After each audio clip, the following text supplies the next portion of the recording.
Hey everyone, welcome to my channel. Hope आप सब खुश होंगे। आज हम रीडिंग करने वाले हैं।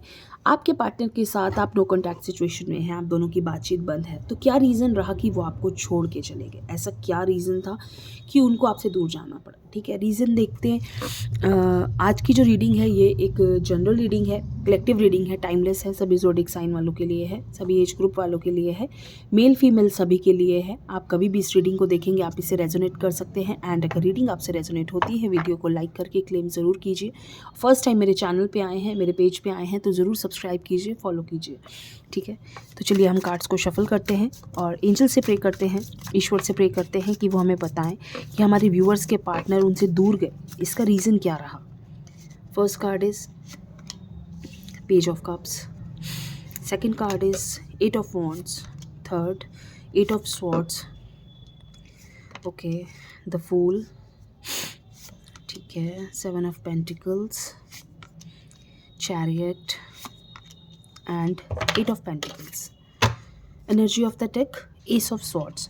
सबसे पहली चीज़ मैं आपको बता दूं कि जो आपके जो पार्टनर हैं, यहाँ पे मुझे जो एनर्जीज़ दिख रही हैं उनकी, आपके पार्टनर की जो एनर्जीज़ हैं वो काफ़ी ज़्यादा इस वक्त मुझे एक मायूसी वाली फीलिंग्स हैं। उनकी एनर्जीज़ हैं वो काफ़ी ज़्यादा लो है। इस वक्त वो आपके बारे में काफ़ी ज़्यादा सोच रहे हैं। इस वक्त की जो इनकी एनर्जीज़ हैं वो आपके बारे में बहुत ज़्यादा सोच रहे हैं। इस वक्त उनके दिमाग में आप चल रहे हैं, या इस रिश्ते को लेकर बहुत सारी चीज़ें, उलझनें उनके माइंड में हैं। वो इस रिश्ते को लेकर, आपको लेकर बहुत ज़्यादा अभी इस वक्त कन्फ्यूजन वाली स्टेट में है। मीन्स उनको खुद समझ नहीं आ रहा है कि ये रिश्ता किस ओर जा रहा है, किस तरफ जा रहा है, कैसा इसमें चेंज आएगा, क्या इस रिश्ते में सब कुछ ठीक हो जाएगा। मीन्स इस वक्त उनकी स्टेट ऑफ माइंड आप कहेंगे कि बहुत ज़्यादा कन्फ्यूजन वाली है, परेशानी वाली है।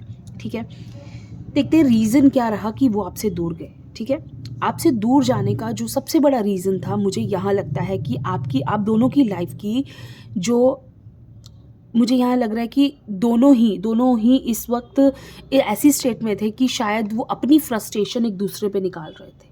ठीक है, आपकी दूर जाने का रीज़न ना एक नहीं हो सकता। यहाँ पे जो मुझे चीज़ें दिख रही है उसके अकॉर्डिंग आप दोनों के दूर जाने का रीज़न एक नहीं था, बहुत सारी चीज़ें मिक्स हो गई। मीन्स हम कहें कि थर्ड पार्टी आ गई, नहीं, आपकी आपकी फैमिली भी हो सकती है, आपका जो फ्रस्ट्रेशन है लाइफ का, जो अपने करियर का फ्रस्ट्रेशन है, वो भी हो सकता है। एक चीज़ यहाँ हो सकती है कि आप दोनों के बीच में चीज़ें इतनी ज़्यादा उलझ गई थी, मीन्स आप दोनों का जो रिश्ता है इतना ज़्यादा उलझ गया था कि इस वक्त इसको यहीं रोकना बेहतर लगा आप दोनों को। ऐसा हो सकता है कि आप दोनों को ये लगा कि हाँ, इस वक्त हमें कुछ ब्रेक लेना चाहिए, अदरवाइज़ हम बिल्कुल एंड कर बैठेंगे इस रिश्ते से, इस रिश्ते में हम दोनों बिल्कुल दूर हो जाएंगे। तो यहाँ इस चीज़ की भी मुझे ये चीज़ दिख रही है कि थोड़ा सा आप दोनों ने इस रिश्ते को बचाने के लिए भी थोड़ा सा आप दोनों को दूर जाना पड़ा। आप दोनों खुद समझ नहीं पा रहे थे कि आप दोनों के बीच में प्रॉब्लम्स इतनी ज़्यादा बढ़ गई थी, इतनी ज़्यादा दूरियां आ चुकी थी, साथ रहते हुए भी इतनी दूरियां थी कि आप खुद होपलेस होते जा रहे थे इस रिश्ते को लेकर। आपका जो रिश्ता है वो बहुत ज़्यादा, आपको खुद ही समझ नहीं आ रहा था कि किस तरफ जा रहा है। मतलब अगर एक इंसान एक बात कहता है तो दूसरा उसके अपोजिट ही रहता है। यहाँ अपोजिशन, जो आपकी थॉट्स में अपोजिशन बहुत ज़्यादा था, आप दोनों एक दूसरे के अपोजिट बात कर रहे थे हर वक्त। एक बहुत बड़ा रीज़न जो मैं कहूँगी यहाँ पे करियर भी हो सकता है आप दोनों के अलग होने का। मीन्स हो सकता है कोई इंसान, कोई एक पार्टनर जो है वो यहाँ अपने करियर को लेकर काफ़ी ज़्यादा ओरिएंटेड, गोल ओरिएंटेड था, अपने करियर ओरिएंटेड ज़्यादा हो रहा था। उसे लग रहा था कि अभी जो है हम इस रिश्ते में बहुत ज़्यादा उलझ गए हैं, इसकी वजह से हम अपने करियर पर फोकस नहीं कर पा रहे। हम एक इंसान होता है ना कि वो बहुत ज़्यादा अपने आप को एक रिश्ते में सोचता है कि हाँ, मेरे लिए यही सब कुछ है, बाहर की चीज़ें मैटर नहीं करती, चाहे वो करियर है, चाहे फैमिली है। एक इंसान अपने आप को इस रिश्ते में बहुत ज़्यादा उलझा लिया था एक पार्टनर ने। तो इसलिए यहाँ मुझे लगता है कि ये चीज़ें अगर दूर हुई हैं ना, तो आपका थोड़ा सा भरम टूटा है। आपको समझ आई है कि लाइफ में बहुत सारी चीज़ें और भी हैं जिन पे ध्यान देना है, जिन पे फोकस करना है, जिनके बारे में सोचना है। फैमिली हो सकती है, बहुत सारी चीज़ें होती हैं। बहुत सारे लोग इस चीज़ से भी बाहर आए होंगे कि हाँ, वो सिर्फ उस रिश्ते में ही बंद कर रह गए थे। मे बी आप हो सकते हैं, मे बी आपके पार्टनर हो सकते हैं, जो सिर्फ इस रिश्ते में बंध के रह गए थे। उन्हें लगता था कि बाकी सारी दुनिया एक साइड है, मेरे लिए सिर्फ ये एक रिश्ता बहुत ज़्यादा इंपॉर्टेंट, उन्होंने इस रिश्ते को बना लिया था। तो आज आपको ये चीज़ फील ज़रूर हो रही होगी कि आपने खुद को इतना ज़्यादा जिस चीज़ के लिए अपने आप को बांध लिया था, बहुत ज़्यादा आप बंधा हुआ महसूस कर रहे थे, आज आपको थोड़ी सी फ्रीडम इस रिश्ते को लेकर, भले ही आपको बहुत ज़्यादा सोच आ रही होगी बार बार कि हाँ हम दूर हो गए, हम अलग हो गए, हमें नहीं होना चाहिए था। आप बहुत ज़्यादा मिस कर रहे हो अपने पार्टनर को, दोनों ही लोग मिस कर रहे हैं, मैं एक नहीं कहूँगी, यहाँ दोनों ही पार्टनर बहुत ज़्यादा मिस कर रहे हो आप दोनों एक दूसरे को। आप दोनों इस रिश्ते को फिर से बचाना चाहते हैं, आप दोनों ही चाहते हैं सब कुछ ठीक हो जाए, आप दोनों फिर से एक हो जाए। लेकिन यहाँ कहीं ना कहीं अभी थोड़ा सा वक्त लगेगा, मुझे ऐसा लगता है थोड़ा सा वक्त आपको और देना चाहिए। थोड़ा और सोचिए इस रिश्ते के बारे में, अपनी गलतियों के बारे में, अपनी कमियों के बारे में, कि आप दोनों में कमियाँ कहाँ रहीं। बहुत सारी चीज़ें, मैंने बोला ना एक चीज़ नहीं थी, आपका रिश्ता बहुत उलझा हुआ था, बहुत कुछ आपको समझ भी नहीं आ रहा था कि आप ना चाहते हुए भी आपके बीच में प्रॉब्लम्स आ रही थी। जिस कोई ऐसी भी बात होगी ना कि आप सोच रहे हो कि हाँ ये प्रॉब्लम नहीं होगी, तो वो भी प्रॉब्लम हो रही थी।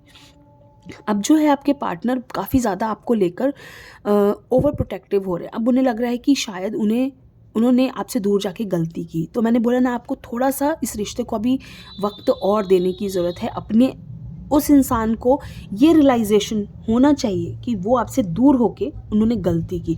एटलीस्ट जब इंसान को ये समझ आ जाता है तो वो आपकी वैल्यू करता है इंसान। जब उस इंसान को ये समझ आ जाएगा कि ये इंसान मेरी लाइफ में कितनी इंपॉर्टेंस रखता है, तो आपकी वैल्यू उस इंसान को समझ आएगी। वो चीज़ बहुत ज़्यादा इम्पॉर्टेंट है आपकी लाइफ में, ताकि आपको वो इंसान समझ सकेगा। जब भी आप उसकी लाइफ में आओगे ना, वो इंसान आपको समझेगा, उसे ये पता होगा कि हाँ मुझे इस इंसान की ज़रूरत है। वो आपसे लड़ के या आपसे दूर जाने के बारे में 100 बार सोचेगा कि अगली बार ये इंसान मुझसे दूर जाए तो मैं इसके बिना नहीं रह पाऊँगा या नहीं रह पाऊँगी। तो यहाँ ये चीज़ें बहुत ज़्यादा इम्पॉर्टेंट है। थोड़ा सा मैंने इसीलिए बोला कि आपको इस रिश्ते को वक्त देने की ज़रूरत है। थोड़ा सा ठहरिए, आप दोनों ज़रूर एक होंगे, क्योंकि अभी वो इंसान सिर्फ आपके बारे में ही सोच रहे हैं, उनकी सोच आपके आसपास ही घूम रही है।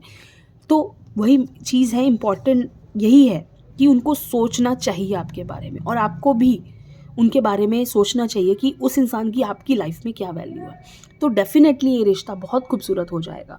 आप दोनों के बीच में बहुत ज़्यादा प्यार बढ़ेगा और आप दोनों एक दूसरे को समझेंगे। तो ये रीज़न्स हैं कुछ जिससे आप दूर हुए, और आप दोनों फिर से ज़रूर एक होंगे, बहुत खुश रहेंगे। लेकिन थोड़ा सा अपने इस वक्त को जो आप दोनों को मिला है ना, उसको यूज़ कीजिए, उसको सोचने में यूज़ कीजिए कि कहाँ गलतियाँ रहीं, कहाँ कमियाँ रहीं। इससे आपका ये आज आपको बुरी लग रही है चीज़, लेकिन शायद ये आगे बेहतरी के लिए हो रही हो। ठीक है, तो कैसी लगी आपको ये छोटी सी रीडिंग, मुझे ज़रूर बताइए। थैंक यू सो मच, खुश रहिए।